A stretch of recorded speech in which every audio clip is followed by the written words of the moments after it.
Leipziger.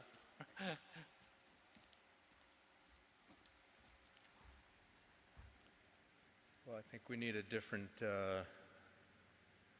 PowerPoint loaded up, if you don't mind. Well, thank you very much. I'm happy to join this distinguished panel to discuss Abenomics. Whoever's in charge needs to put mine up, not Richard Koo's. It will come. Okay. So we were asked to judge how Abenomics is doing, and I think one has to give the Japanese authorities a lot of credit for their attempts to undo a number of decades of great difficulty. Nevertheless, my overall assessment is going to be a C. And I'm hoping that the slides will show up soon. So in terms of monetary policy, I think it's pretty clear that the expansion of the balance sheet of the Bank of Japan has been very large, up to 65% of GDP, much more quantitative easing than was done in the US or Europe. And the question is, what do we have to show for it? I think on the one hand, deflation has been stopped, so that's a good news.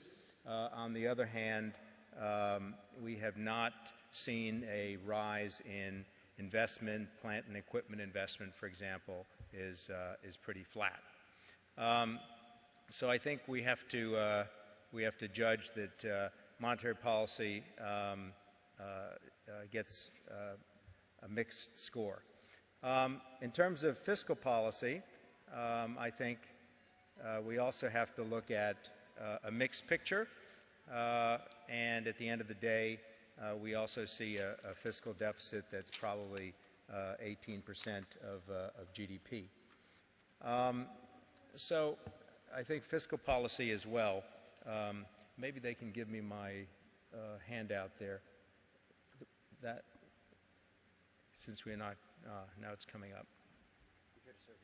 Thank you so much. Sorry for this technical We have all this difficulty. great technology, so I wanted to be able to share my slides with you.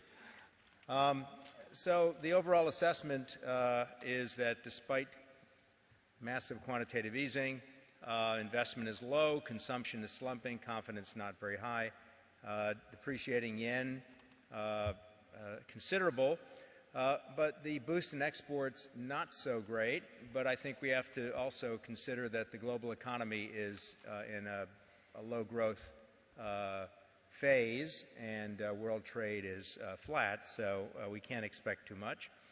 Government deficit persists, and I want to talk about the longer-term implications. So this was the picture that I wanted to show you, which shows that monetary policy was much more aggressive in Japan than in the UK, the Eurozone, or the US.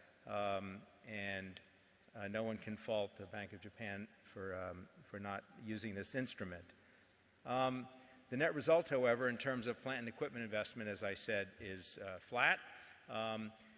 And we've seen this in a lot of other countries. Quantitative easing in the US did not raise physical investment either.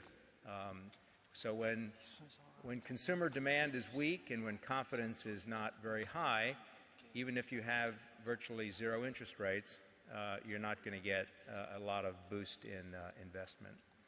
The depreciating yen, 30%. We can talk later about currency wars and what it means. But a lot of countries these days, when they look at the global economy, are realizing that they have to use domestic demand, whether it's China that's rebalancing or emerging markets that are seeing commodity prices slump. They're turning to domestic demand. It's no longer the case that exports are going to drive your growth rate, and I don't think that's true either in Japan. This is the picture on the fiscal accounts. As you see, basically a widening between expenditures and revenues.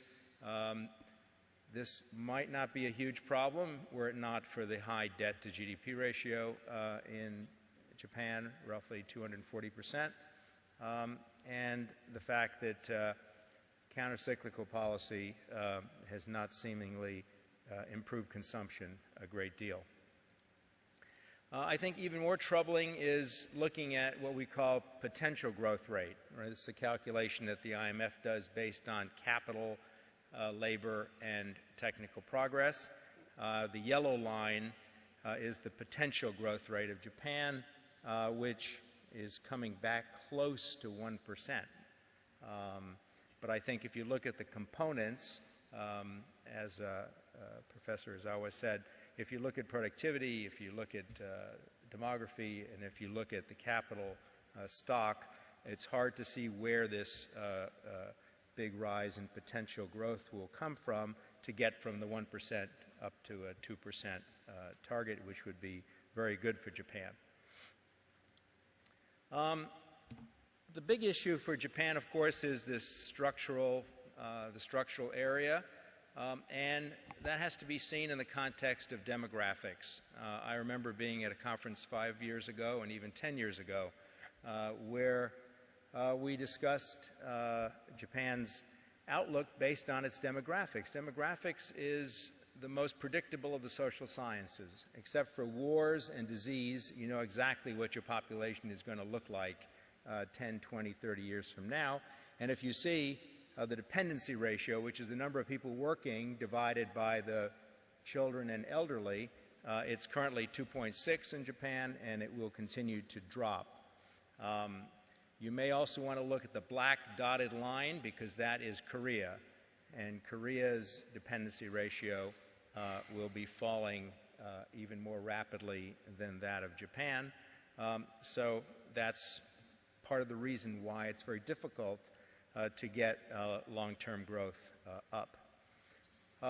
There's been some progress in terms of female labor force participation rates, which used to be, I think, the lowest in the OECD.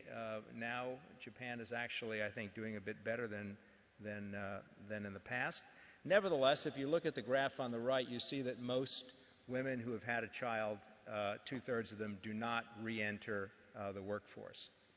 So there are some issues there.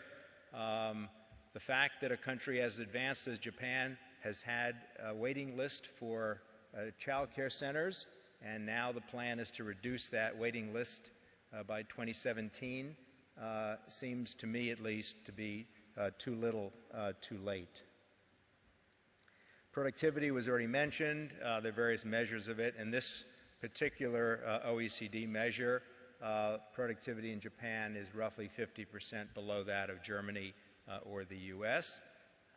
And so if you look at the three components of potential growth, demography, a problem, capital stock, flat, productivity, not great. So one has to worry a bit about the long-term prognosis.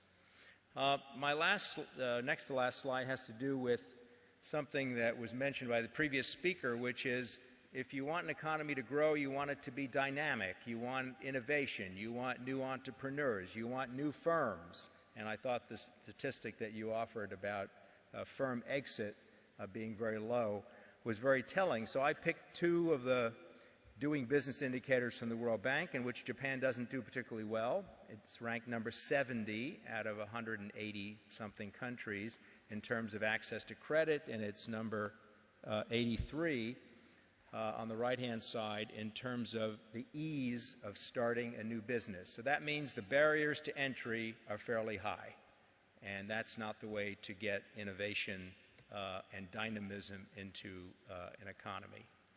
So I give the authorities a B+ for their effort. I think that they tried their best. They're really trying to make it work. I give them good scores for halting deflation. I give them an average C score for investment as a result of monetary policy. I think the fiscal stimulus has been confused. A little bit of stimulus, a little bit of tax increase. It's hard to know which way to go, and I'm sure the consumers have felt the same way, so I give that a C. I give the worst grade for the third arrow, which I'm sure we'll talk about, which has to do with structural reform, because when you look at the list of structural reforms, you know, they include things like getting more women into the labor force, bringing in more foreign workers, bringing in new firms. And I think, you know, those are the kinds of things that a lot of countries are trying to do in the search for new sources of growth, right? People want to see resources allocated to new economic activities, and I don't see that happening. So my overall score for Abenomics is a C. And I hope my Japanese friends won't hate me for that score. But I'm a professor, and every now and then you have to give a C. Thank you. Thank you very much. And sorry for the technical difficulties we had.